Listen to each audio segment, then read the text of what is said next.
J'ai un peu de vent, mais je fais cette vidéo qui n'est pas très longue et qui n'est pas difficile à comprendre. Au pire, s'il y a trop de vent, je la referai. L'islam, comme je l'ai déjà dit, c'est un crime contre l'humanité, un pédocrime contre l'humanité. Il systémise le viol de fillettes. Mais là, n'est pas le sujet de cette vidéo. J'aborde un point beaucoup plus simple. Vous avez une loi pénale dans tous les pays. Alors en France, c'est l'article 72 de l'actuel code pénal qui criminalise le chantage. Et j'insiste bien, c'est un des rares délits qui est traité comme un crime par le code pénal au sens suivant juridique très précis. C'est un des rares délits dans lequel il est mentionné que la tentative équivaut à l'action. Généralement, c'est réservé au crime. Une tentative de crime est punie comme le crime lui-même. Par contre, c'est pas réservé aux délits pénaux. Quand vous faites une tentative de délit pénal qui rate, vous n'êtes pas puni de la même manière que quelqu'un qui a accompli le délit en réussissant. Maintenant, pourquoi l'islam, premièrement, est dans l'illégalité, c'est-à-dire qu'il est criminel au regard de l'article 312 du code pénal, et pourquoi il lui arrive rien? Alors, il lui arrive rien parce que c'est une mafia. Bon, mais ça, c'est la pratique. Mais juridiquement, il lui arrive rien parce que je vais expliquer pourquoi il a l'immunité judiciaire. Mais d'abord, le délit, le crime délit de chantage. Donc, c'est ce qui est interdit par l'article 312 du code pénal. L'islam ne relève pas de la liberté d'opinion. Ce que je vais dire, c'est-à-dire ce que je vais considérer comme criminel et qui devrait être interdit et qui l'est par le code pénal, ce n'est pas une limite à la liberté d'opinion. L'islam dit, si tu ne te voiles pas, enfin si tu ne fais pas ceci, cela, tu seras, après ta mort, c'est pas seulement l'islam qui le dit, c'est le Coran et qui le dit texto. Tu seras brûlé vif, donc tu seras brûlé vif, c'est-à-dire que tu seras réveillé, tu sentiras au maximum la souffrance, chaque fois que ta peau aura fondu, te sera remis par miracle une nouvelle peau pour qu'à nouveau elle brûle et ainsi de suite, sans que ça s'arrête jamais. On te versera de l'eau bouillante sur la tête, on t'obligera à en boire et on te fera manger des lames de cutter et du métal fondu pour que tu souffres aussi à l'intérieur. Et tout ça, on te maintiendra conscient et ça durera éternellement. Donc voilà ce dont menace le Coran. C'est dit à l'impératif. Mais ce qui suffit déjà, à partir du moment où... enfin non, là je viens de le dire à l'indicatif, mais ça peut être dit à l'impératif. Très souvent, des gens se font plus ou moins avoir, alors je résume, en disant que quelque chose qui est dit à l'impératif, c'est pas une opinion, donc ça ne relève pas de la liberté d'opinion. Par exemple, donne-moi 50 000 euros, sinon je te tue. Ça, c'est pas considéré comme de la liberté d'opinion, c'est considéré comme un crime. C'est l'article 310 du code pénal qui l'interdit. De même, le rapt d'enfants, la rançon, avec demande de rançon, c'est l'article 312 du code pénal qui l'interdit. Et puis d'autres, évidemment, d'autres articles du code pénal, mais je veux dire le principe du chantage. Voilà, c'est-à-dire que quand vous êtes victime d'un maître chanteur et que vous lui obéissez, il ne va pas appliquer sa sanction, la menace.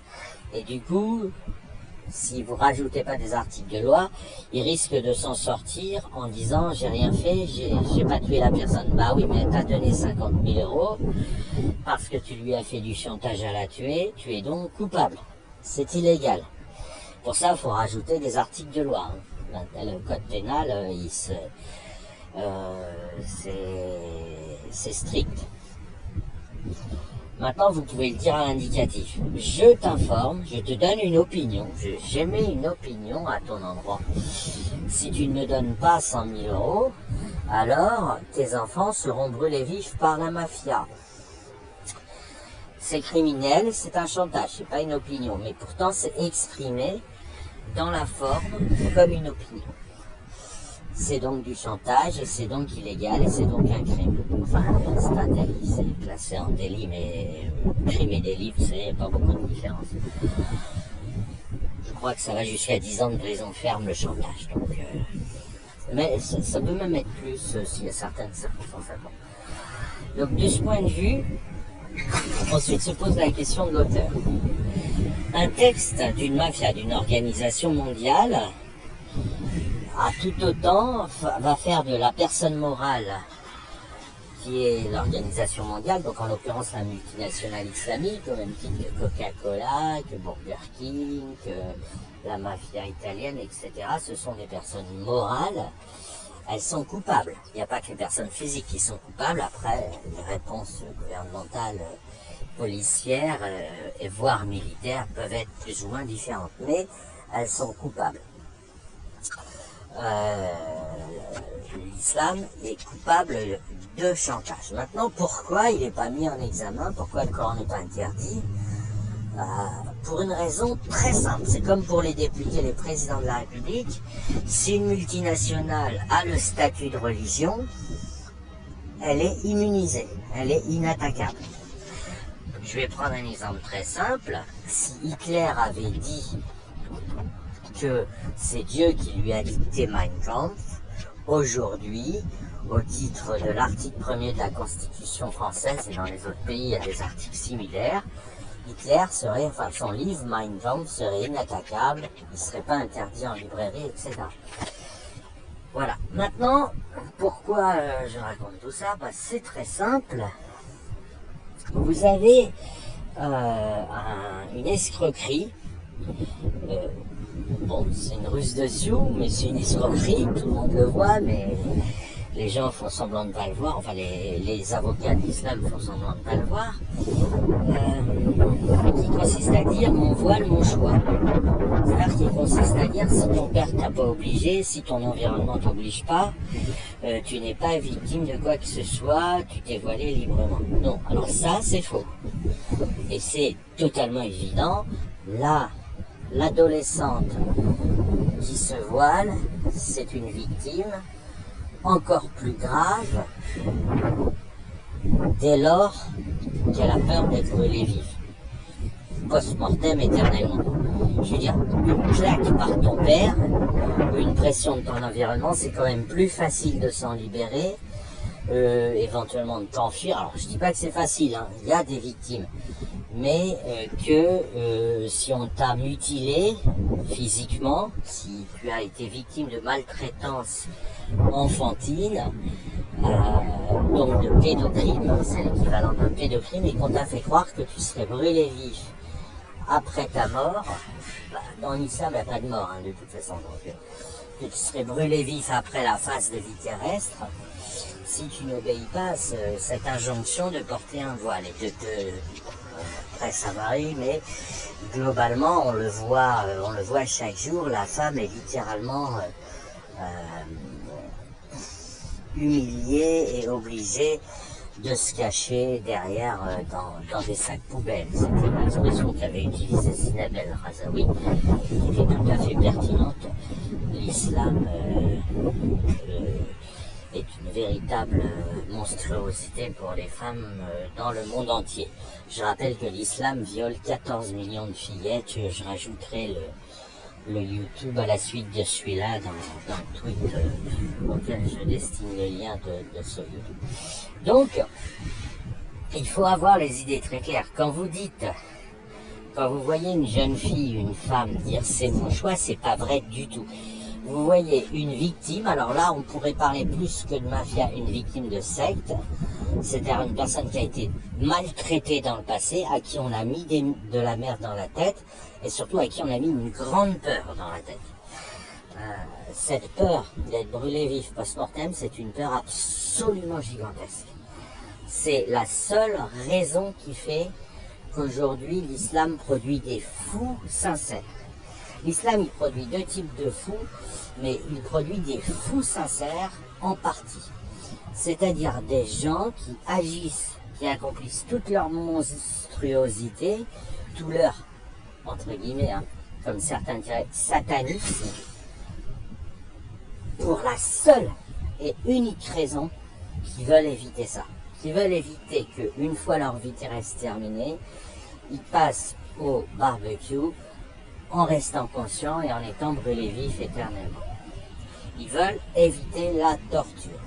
Donc on peut comparer cette mafia islamique à une menace de torture. Mais des tortures qui sont bien pires que ce qu'arrivent à faire les mafias habituelles.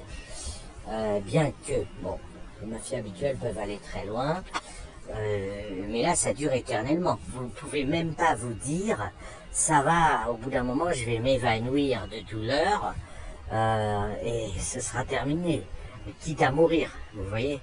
La mafia islamique, elle vous fait miroiter ces tortures en vous disant qu'en plus ça va durer éternellement.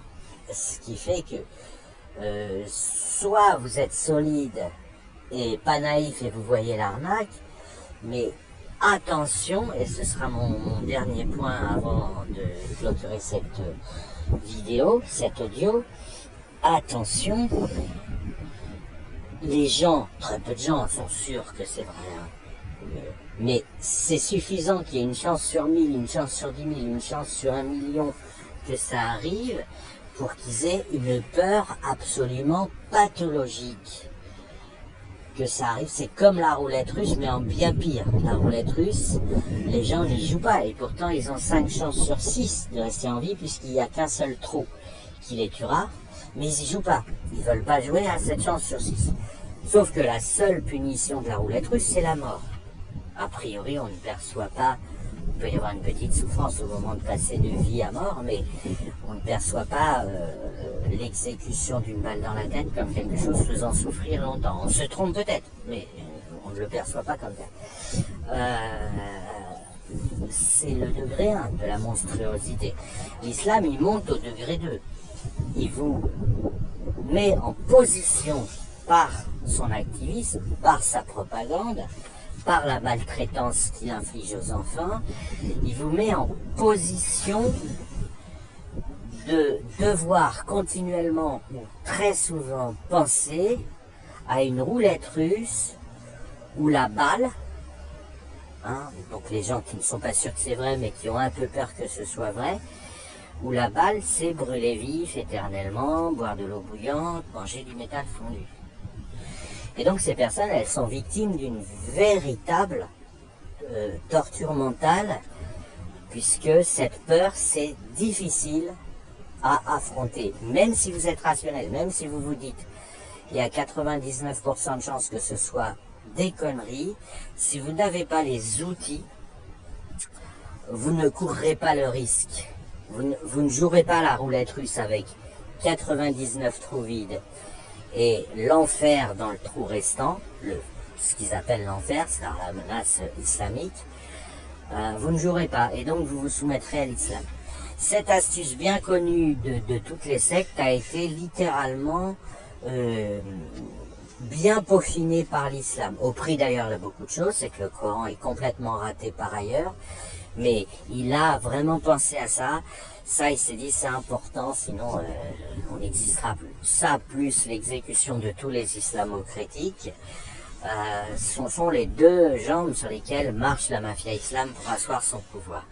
On est donc dans une position, on a une mafia criminelle qui agit librement parce que elle a revendiqué l'étiquette de religion. C'est pourquoi il est important, si on veut dénoncer l'islam, sauver les gens, c'est-à-dire les faire sortir de l'islam et les guérir de cette horrible superstition, on a absolument besoin, sur un plan juridique, de retirer à l'islam sa qualité de religion, son label religieux. Ce n'est pas une religion, c'est une multinationale de traite de femmes et de traite de fillettes. On le voit, hein, les hommes, on s'en fout des hommes en islam. Ça parle H24 de voile de femmes, de fausses pudeurs, etc.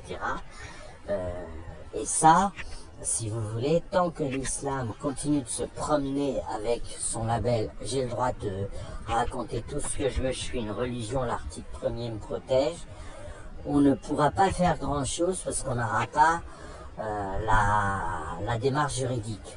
On ne pourra l'affronter que par la force. Il faut bien comprendre que c'est une mafia criminelle qui fait du chantage, et le chantage, il est irréfutable. On le voit tous les jours, il ne s'en cache pas.